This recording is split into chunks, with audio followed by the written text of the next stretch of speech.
Yeah, welcome guys, and let me start with update on Max Johnson. We're all obviously devastated, and what a tough thing for him. Is a tremendous young man and great family, and playing really good in the third quarter after a slow start, and everything's looking great. And then when we went out there, the doctors kept looking at his knee, and he said, "It's not my knee," and that's why he thought it was the hip, and he just actually broke his leg. And nobody knew it, and he couldn't walk when he tried to walk off, being tough. And the Minnesota medical staff worked really well with our medical staff to make sure that he was safe. PJ Fleck came out on the field and asked me about him. PJ called on Friday morning and said, "Can I get Mom and Dad's number? I'd like to check and go over there and make sure that anything we can do to help." So he was totally class in trying to help. And there's another procedure today. He's doing fine, but he's still there. May be back in a week, it may be 2 weeks. We left one of the assistant trainers up there with him.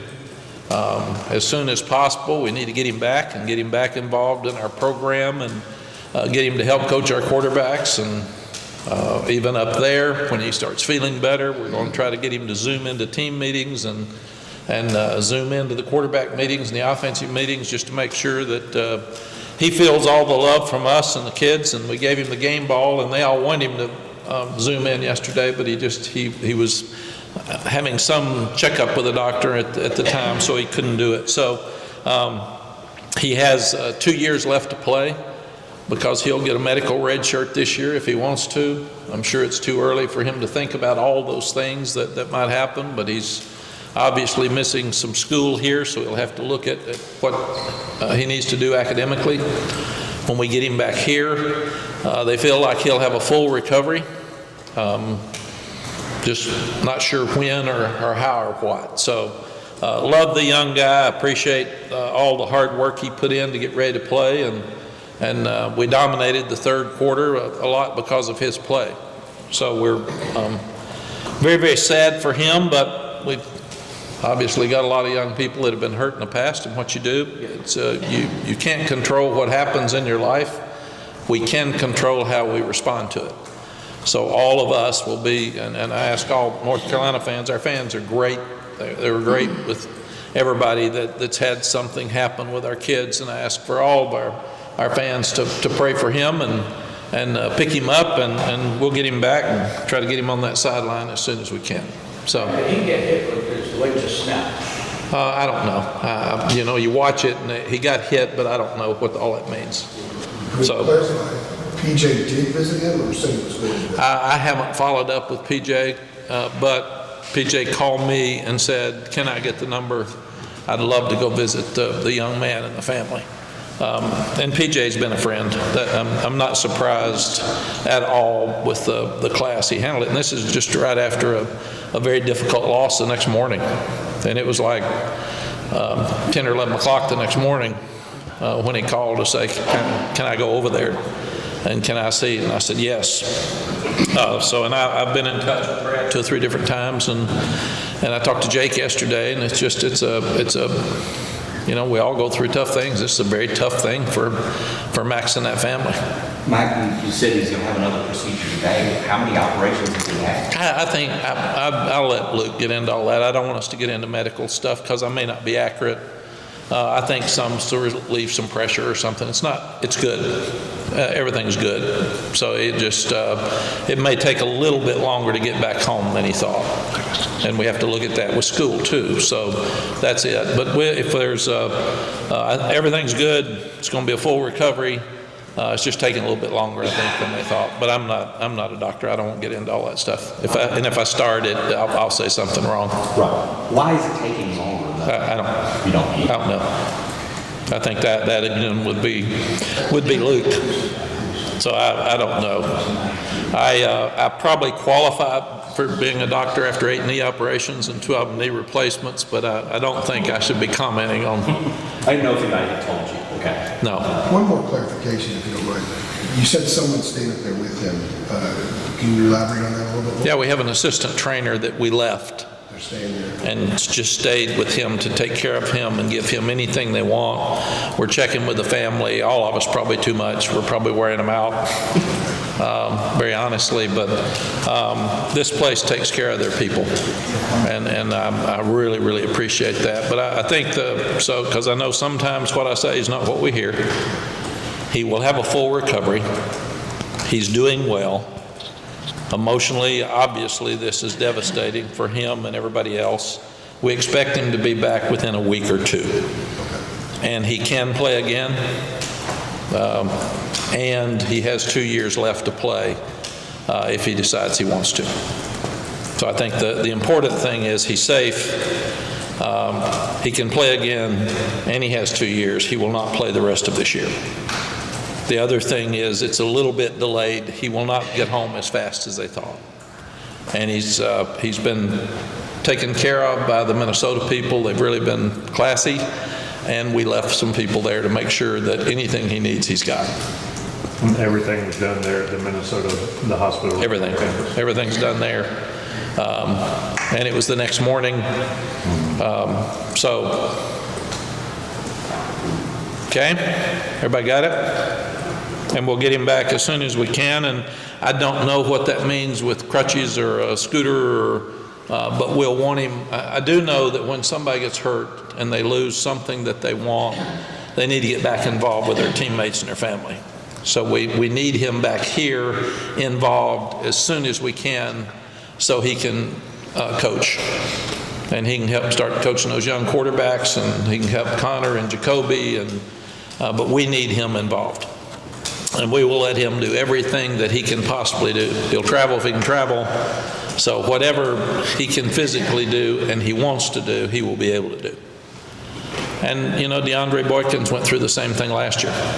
So we've got some guys on our team that have been through this, that Kobe Paysour had life change for him twice last year.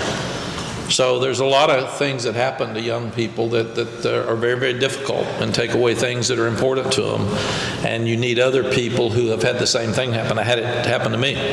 So as a player, so I understand how difficult it is, and all of us have to pick him up and move forward.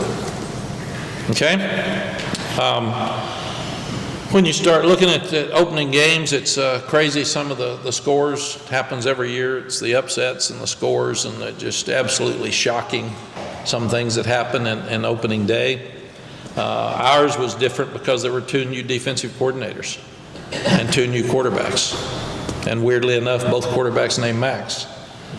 So it was a unique setting for both of us.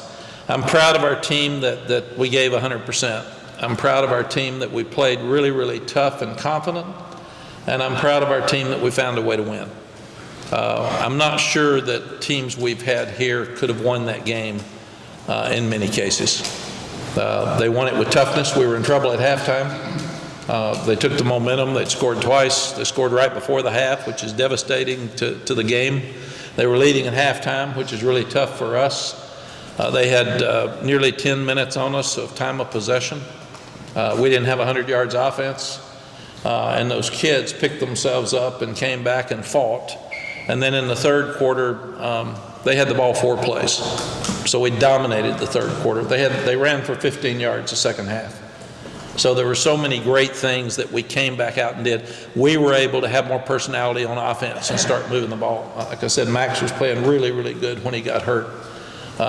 So it looked like what we expected it to look like, and we were headed in the right direction. We've been really good here in opening games. It's interesting with the half full and the negative people and reporters and media that are out there. I see after the game a slide that said this is the first away game they've won since '92 in an opener. I thought that's interesting. As a head coach at North Carolina, I'm 13-3 in openers. That's pretty good. And then we're 5-1 in openers since I've been back. And we've played South Carolina twice at a neutral site. We played Syracuse here. We played Minnesota away. We beat Florida A&M here, and we lost the game after COVID to Virginia Tech up there where we didn't coach very well and we didn't play very well. So we're 5-1. 13-3. The 3 losses have been Oklahoma, my first game back, which we were probably a little bit of an underdog. And then we lost to Syracuse when Donovan McNabb was a freshman, 20-9 here. And then we lost to Virginia Tech. Those are the 3 openers that we've lost. So we've done a great job of starting seasons. And the headline we got is first win on the road since '92. And so this is probably a little more positive than that for those that are looking for positive headlines. And other than that, we haven't been as good with other teams that have in opening games. So I like the way we've started. The Big Ten was 17-1 this weekend, and we were the 1 win against the Big Ten. There were 2 ACC teams that beat Power 4 teams in the opener. That was us in Miami. So a lot of great things came out of this weekend for the Tar Heels moving forward, and I'm really, really excited about it. Matt, you said that since '92 you beat Southern Cal in '93 up there. So They say it an away game. They don't count. They count those as a neutral side arc, so we don't count those. where was that there? That was Anaheim. Yeah, I thought it was kind of cool to beat USC and out in LA or Anaheim, but we don't count that as John Robinson's first game back. Yeah, a lot of positives here that we can talk about as we're going through.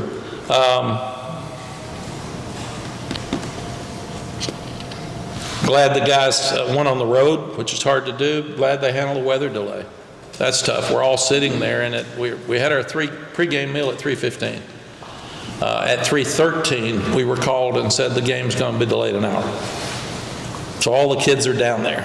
They're all getting ready to eat. We had to hold the food, send the kids back to the rooms for an hour, and then bring them back down at 4:15 and eat the pregame meal and start over.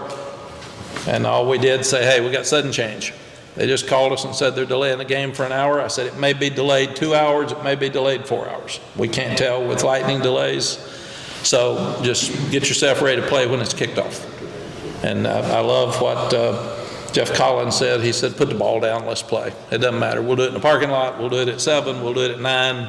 Let's don't get into all the excuses. But the guys handled all of that really, really well. Minnesota's lines of scrimmage are really good. They're older, they're very good. They'll be among the best we'll play this year. They're older, they're physical, they run the ball, they keep the ball. That's what they were doing the first half. They put us in a very difficult spot because we couldn't get the ball back. And that's who they are as they get into it. Offensively, we had 64 plays in the game. We've had 99 around here at times.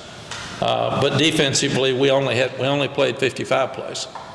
So when you're talking about playing too deep, guys were playing 25 snaps and fresh. And that's complementary football. So that's what we were doing. With the loss of Mack, Connor is a great example of next man up, man. You never know when you're going to be asked to play. So you better be prepared because you may be, hey, Connor, get in. Late third quarter. And then you got to be ready to go. I'm trying to help Max, and I'm looking for Connor, and Connor's over there loosening up and getting his mindset ready to go. So you got to be ready to go at all times. And now Connor will be our starting quarterback, and Jacoby, who missed spring and was behind, will have to catch up now. So he'll be right in the mix, and he needs to get ready to play this weekend. I mean, you're one play away from him playing. So that's just the way this game is, and it's kind of a great scenario of what life is. Things can happen so quick that change our lives, and we've got to respond to them. Like we said, we can't determine what happens. We can determine how we respond to them. So we're going to respond in a very positive way. Omarion remains very special. He's one of the best players in the country, obviously. Very impressed with the offensive line. Only one of those guys that ever started a game, and they were very physical. We didn't have a penalty in the offensive line, which I was concerned about. We'd had some in spring and preseason, so it was amazing. And those guys blocked the Minnesota line. They were physical, and did pretty well in pass protection. We still had 2 sacks, but we've got to work through that. But we forced 5 sacks and had 2 sacks, and that's something that we will continue to work on. We only had 6 explosive plays. That was our negative on offense. That's not enough, not near enough. So we've got to do a better job in our passing game, and we've got to get the ball downfield more. And those things were things that we didn't do.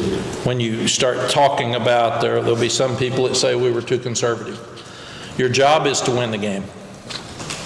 And Omarion was our best player, and we were running the ball well, and our defense was playing well. So what we did was we did what we needed to do to win the game. Somebody might not say it's pretty. Nobody gives you stars for pretty. It's either a W or a loss. And I'm really, really proud that our staff did what they needed to do to win the game. And we'll start over. We've had hard discussions since Thursday about who we need to be now offensively, what's our personality going to be, what's our identity going to be.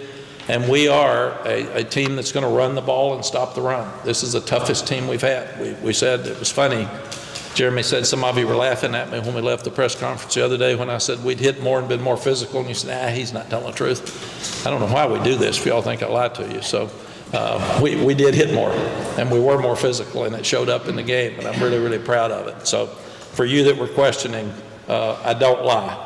I may not tell you something, but I'm not going to tell you a lie when we're in here. Defensively, really impressed with how hard they played. We had much better gap control than I've seen since we've been here. We stopped the run. I think they had 78 yards rushing. Last year, one back had 130, I think, 138. When we're looking at it, there were 5 3 and outs out of 10 possessions, which is nearly unheard of. They only had the ball 4 plays in the third quarter, as we said, and we had to flip the game in the third quarter. I said we gave up 15 yards rushing in the second half. There's a crucial turnover. It's funny that the quarterbacks are most likely to turn it over because you don't hit them in spring or fall.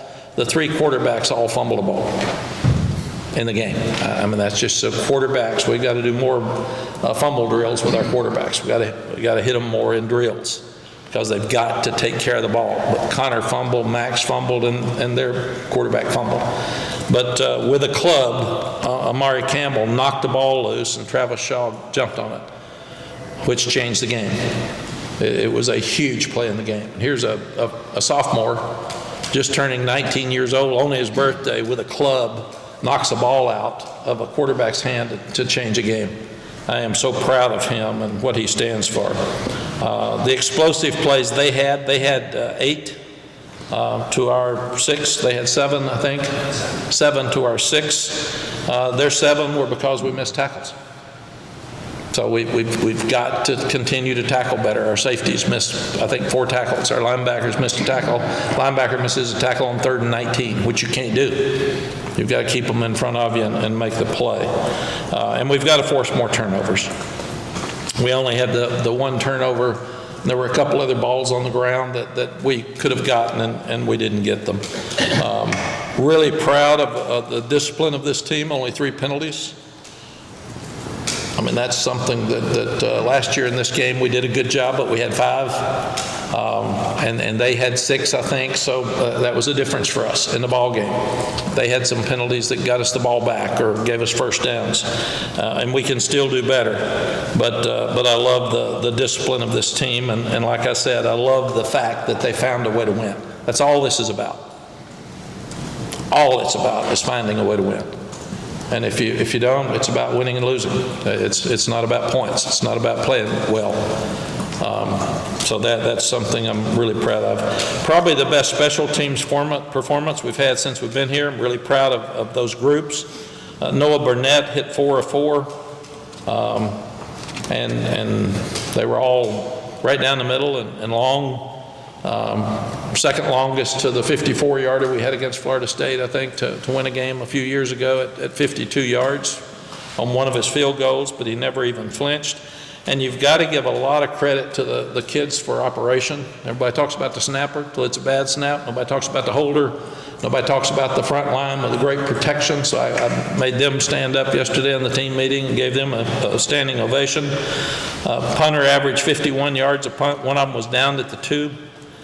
We had a 20-yard return. And Ty Adams and Christian Hamilton did a great job holding up their gunners to free Elijah Huzzy. He can be really good in punt return. That is a factor for us that can really help us help win the Pittsburgh game last year with a long return and a punt return for a touchdown. So we're in the middle of that. Liam Boyd kicked 3 of the 4 out of the end zone for kickoffs. The one that was short, Malcolm Ziegler, true freshman, so proud of him, ran down, and it was only a 14-yard return. And he got him at the 25-yard line. And we're 1 block away from Nate McCullum having a kickoff return for a touchdown. I mean, that one's so close, the one return that we have. So we talk about dominating and changing games with the kicking game. That's what we did Thursday, and we have a chance to do that each week now. So we've got to continue to work hard to get better. Players of the game, the offensive player of the game was Omarion Hampton, 30 carries, 129 yards, 5 catches for 17 yards. 92 of his 129 yards were after contact, and he missed 12. He forced 12 missed tackles.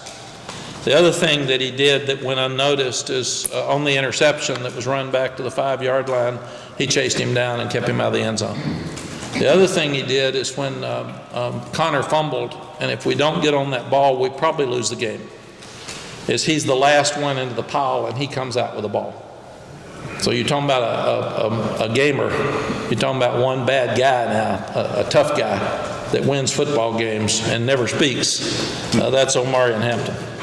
He had the same expression walking off the field with the ball out of the fumble out of the pile as he would have if he'd fumbled. He didn't show any emotion with what he's got, but I love that kid. But we need to get him more free yards. We got to get him on more flares and screens, and we got to get him in space more. Javari Ritzie, 5 tackles, 3 sacks, was the defensive player of the game. It's the first time a player had 3 sacks in a game since Tamon Fox against Miami in 2019. And he's tied for 3rd all time in a single game sacks and tackles for loss for a Tar Heel. So great game by Javari Ritzie. He's healthy. I thought it was very impressive to see him run their quarterback down on our boundary. Very, very proud of him and proud for him. And then Noah Burnett and Elijah Huzzy were both our special teams players of the game. Noah had the 4-for-4 field goals, 29, 42, 45, and 52. And I think he was 18 out of 19 last year, so he is a valuable asset for us. 52-yarder was the longest field goal since Nick Weiler's 54-yard, next 54-yarder against Florida State. And Huzzy had a punt return for 20 yards and then down the ball at the 2 and had a couple other tackles on punt. So he did a great job. The fans are enjoying the helmet stickers. The players did too.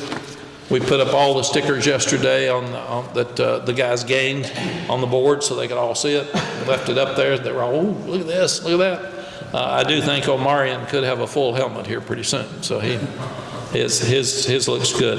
As far as Charlotte's concerned, Coach Pogge's done a great job where he's been. He was a head coach at a private school and killed it. Did an unbelievable job there. Then he gets hired at Michigan, and he obviously helped them go to a national championship. So he knows what he's doing. He's at Charlotte. We've got a lot of familiar faces there with Dre Bly and Tim Cross and Tim Brewster, and Ty Greenwood was an analyst for us here. They're all on the staff. Dante Balfour and Jaquarius Conley and Justin Olson are on the team. Their roster is built with a lot of transfers. They got 56 transfers on the team, 36 of them new, and they have 23 Power 4 conference transfers in their 2 deep. They're much improved on defense. They had a lot of guys out for the James Madison game. I think 8 starters that we'll expect to see this weekend. And really proud of Dante. He had an interception the other night in the ball game. He is a preseason all-conference pick. He went to their media day to represent them. So really, really proud of those guys. Questions? How does the offense change now, or how will it change or will it not change with the Connor stuff? Well, it'll change some. The thing that, and let me make sure that I say this so everybody can understand it. If you can't run the ball and you had a great day passing, it is really hard to fix that. Because if you're soft, you're soft. And you can't just say, okay, let's run the ball better. If you didn't throw the ball as well as you need to, some of it's scheme, some of it's who you targeted, some of it will be game plan, but you can fix a passing game a lot better. If you think about Connor, he was the player of the year, Gatorade player of the year in Alabama. He was 25-2. He won 2 state championships. He's valedictorian of the high school. He's one of the leading guys on our leadership committee. These kids absolutely love him. He's one of the top students in our business school. I've never seen a better kid that tries any harder. His mom called to get Max's number because they wanted to call him, and they're just unbelievable how good these people are. They're just a wonderful family. So all of us need to rally around Connor and step up because he's really good. He had a performance better than Drake and Sam 2 years ago in the spring game, the first year he was here. And I'm out there saying, wow. And then he had a great fourth quarter against Campbell. So he's got it. It's there. We've got to help him and make sure that we figure out what he does best and let him do that. And obviously, everybody's going to stack the box to stop 28. So everything you do is to counteract that. So that's what we will continue to do. And thank goodness, it's been a competitive battle, so we've been working on Connor's stuff for spring and fall. So we're not that far off. Max, I guess one follow-up to this. Who's your number 3 quarterback behind? It would be Mike Merdinger. He's the freshman. Mack, when you say this is the most physical team you've had in some time, I understand a lot of that is Omarion when you look at the dude and how he plays, but how much of that do you see as a product of this offensive line? And, you know, what about them has you saying they're physical and tough? Yeah, and let me clarify too, Adam. Most physical means both sides of the ball. We are stopping the run on defense in an opening game against a very physical, run-oriented offense with a quarterback that was up for the Heisman, second runner-up to the Heisman in his level at New Hampshire. And they think he's really good. Because I talked to them after the game and they said, Coach, we think this guy's a great player. And he got better as the game went on. So when I'm saying physical, these 2 lines of scrimmage have battled so hard through spring and fall, it's made us better. And obviously we want to get Darwin Barlow in the game more. There was a game the other night where Omarion was going to win the game on offense, and he's not a fumbler. So you didn't want to trust the new guy coming in. We've told Darwin that. He needed to play the other night. He'll get to play. It's there. We're moving forward. But that just wasn't the time to put him in. So I just like the fact that we can line up and be physical and run the ball when we want to run it. And in the past, we've had great backs, and we've had great running stats at times when you have the Michael Carters and the Javonte Williams. But right now, this offensive line is such that we feel like they're going to get better and better and better because they even got better during the ball game. And we had to get home to watch it. But the matchups were really favorable in a lot of the game for us. So we were proud of the Howard Sampsons, who's never started a game. Trey Green never started a game. I mean, and those kids played their guts out. Banfield, can you imagine a freshman who had a sore ankle? And he played his guts out. I mean, it was so fun to watch them. And then I talked to Trey Green yesterday at lunch, and I said, okay, are you a one-day wonder? Are you going to show up this week, or am I going to have to worry that he's... And he never speaks either. He just smiles at 6'8", 360. And there were two other... in fact, Willie came up, and Austin Blasky, who are the two personalities in that group, came up because Banfield never speaks. I mean, he talks less than Omarion, if you can believe that. So if you all interview Banfield, it'll be... that'll be his verbiage as you get that. And he's really smart, and he's a great kid, and he's tough as nails, but he's not going to speak. So I said to Blasky and Willie, I said, do you think Big Trey was standing there? And I said, you think Big Trey will show up this week, or is he had his game now, so he's through? And Trey goes, I'll be good. And, just laughing, and they're saying, he'll show up. He'll show up. So it'll be fun to watch those guys. They've got great personalities. That Connor has already gone through preparing as a starter, as he did the ball game last year. Yes. Kind of a blessing in disguise that he had that opportunity. So now this isn't new for him. He's had 8 months to kind of marinate in that, learn about that experience. Yeah, he just got to get confidence and go. It's his.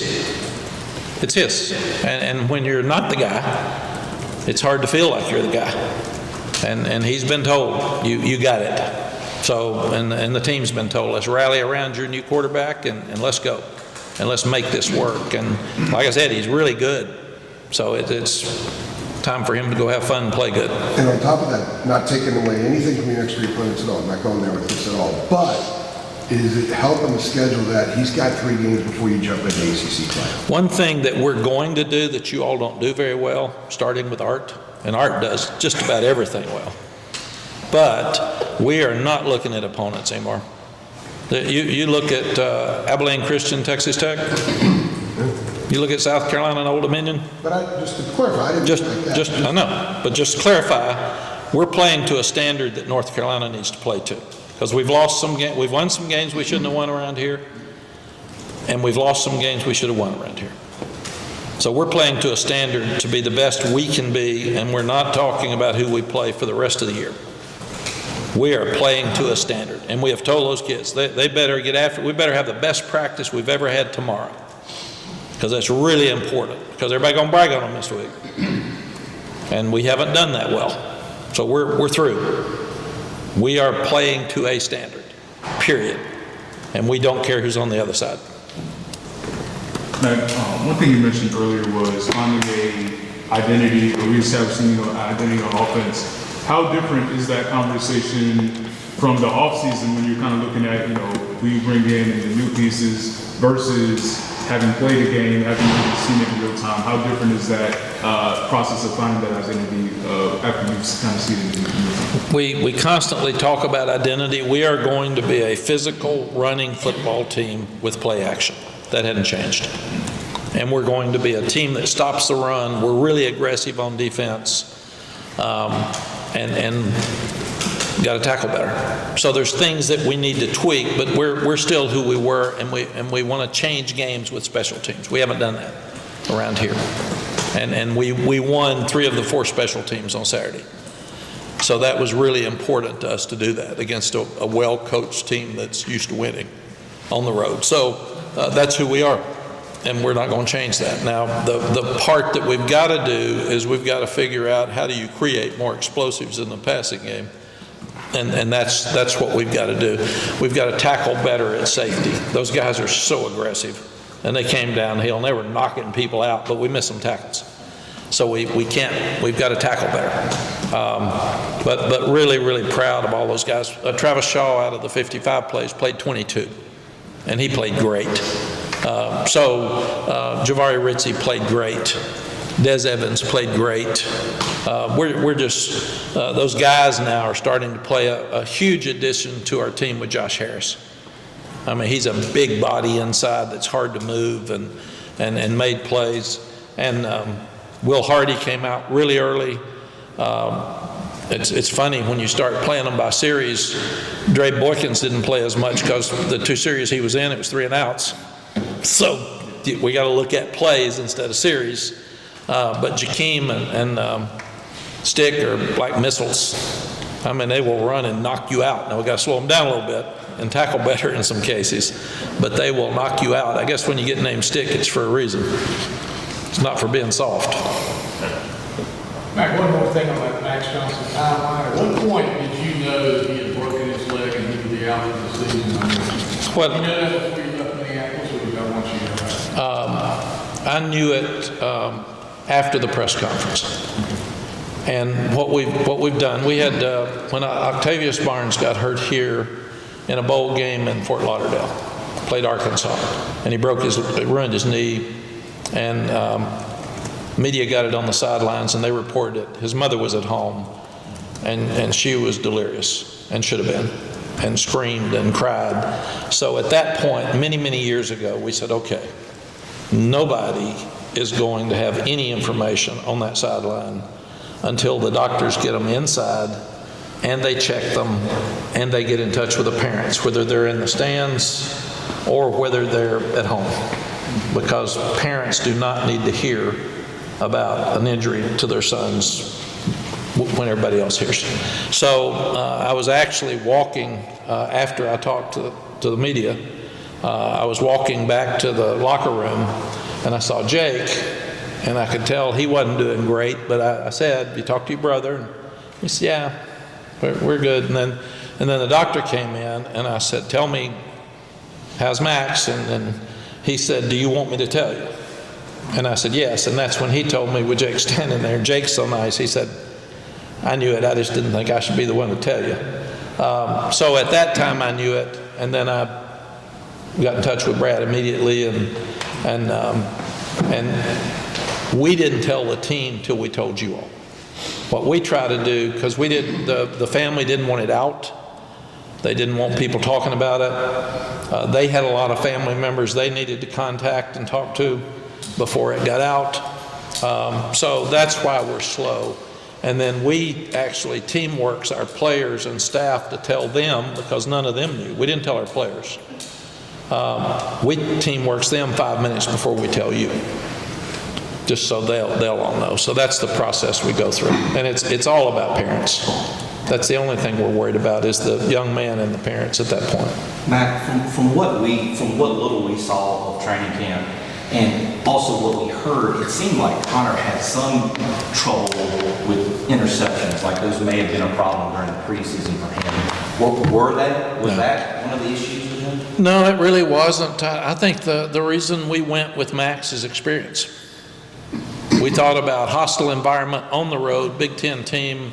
Max had played in so many SEC stadiums that would be easier for him to do that, because Connor's lack of experience. Connor actually had 2 great days of practice game week last week. I was so impressed when I walked out. I said, God, that looks so good. So I felt good, and then he makes the play to win the game. I mean, that is a zone read pass. It's a run pass option, and he actually read it, and then he comes out, and as the corner's coming up, he turns and throws it over his head. So it is an unbelievable play to win a game that most people can, and going to his left. So it's all there. I'm a Connor guy. I'm so excited about watching him play Saturday, because I think he's going to be really good, and I can't wait. And Jacoby's really good. He came down to the 10 days before the game with Drake. We just got to get him ready to go now. And kind of like Max and Connor, Chip, we got to get Jacoby his stuff, and got to get Connor his stuff, so we're ready to go. And Chip said that when we kicked field goal with 1:44 left, I mean, we were being conservative, but we didn't want to put ourselves in a position to turn the ball over or do something that we hadn't done enough with a guy coming off the bench when we felt like we were going to win the game. Do you add anything with Michael Merdinger now that he's one play away from being QB2? You do. He's we have worked him every day in practice as well. Chip and Clyde Christensen has been a blessing with this new rule. It's been a blessing. And Chip's been able to walk around and see everything. Chip had to coach offensive line when Randy got sick. So when you think about all the things that we've had to juggle already this season, but Merdinger gets some every day. So he is in touch, he knows the offense, and he'll get a little bit more now. But Connor will get the blue team reps, and Jacoby now will get all the white team reps, and we'll mix Merdinger in some. Change the topic quickly. How did the communication with the earpieces on both sides? I'm sorry, I meant that. I saw the start of the Western Kentucky-Alabama game. Western Kentucky didn't have good communication, so that meant Alabama couldn't have it. They cut it off for the other team. And then I saw where Mike Norvell said in the second half of the Georgia Tech-Florida State game, they had really bad problems with the communication. Ours went great, but it reminded me to tell the coaches yesterday, be ready not to have it. I mean, you got to go back like it was, because if you don't have it, you don't have it. So, and you may not have it for the whole game. Because So of some of those other issues, do you kind of have to, I know you're limited with practice time, but you have to at least spend a little bit of time when the guy's having to go through sudden change if it's not, if they don't have it? yes, and more than anything else, we still signal.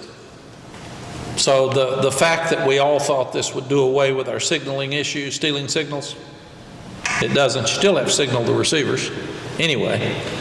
So now you've just got your signaling for everybody. So you'll signal and talk to the quarterback in practice every day. So you've also got, with COVID, we had to have somebody ready to call plays or defenses if the play caller was sick and couldn't be in there. So we have to do that. So every other day we have somebody calling defenses and somebody calling offenses that are different than the normal play caller and the defensive guy. How do you feel about 2 minute timeout?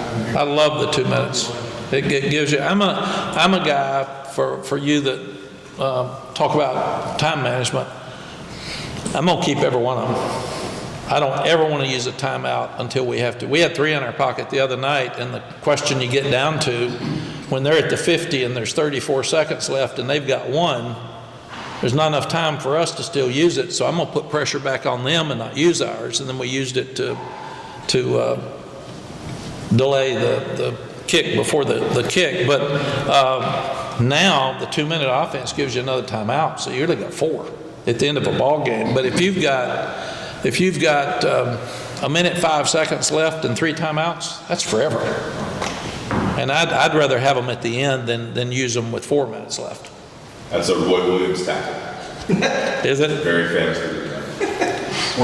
Matt, were you close to playing Connor even before the injury? Max said, I think, just 10 yards passing at the half. No, we felt like that we needed to help him more and help the offense more. We felt like they played too uptight the first half. And they just, everything was tight. And we started tempo, and we started turning them loose and having more personality. We had a little speed sweep to Nate McCullum, a screen to the tight end. So we did a lot better job in the third quarter of loosening things up. And then we thought we were there, and we dominated the third quarter. And then when Connor came in, you've got now Chip and the offensive staff, Chip and Connor, have to get on the same page. Because when you're calling plays, you got to trust the quarterback. That's what it is. You got to trust. We've told every one of these kids, if we don't trust you, we're not going to put you in the game, because winning is so important. And if you haven't proven to us on video that you're the guy that's better than the one we've got out there, we can't put you in. And that's what's got to happen this week, is we've got to get the offensive staff, the offensive players, and Connor all confident and on the same page. Anything else? We're good? Mack, have you ever give any consideration to the Bith Hoagie wardrobe before? Cut off shirts? Does that sun's out that time? No.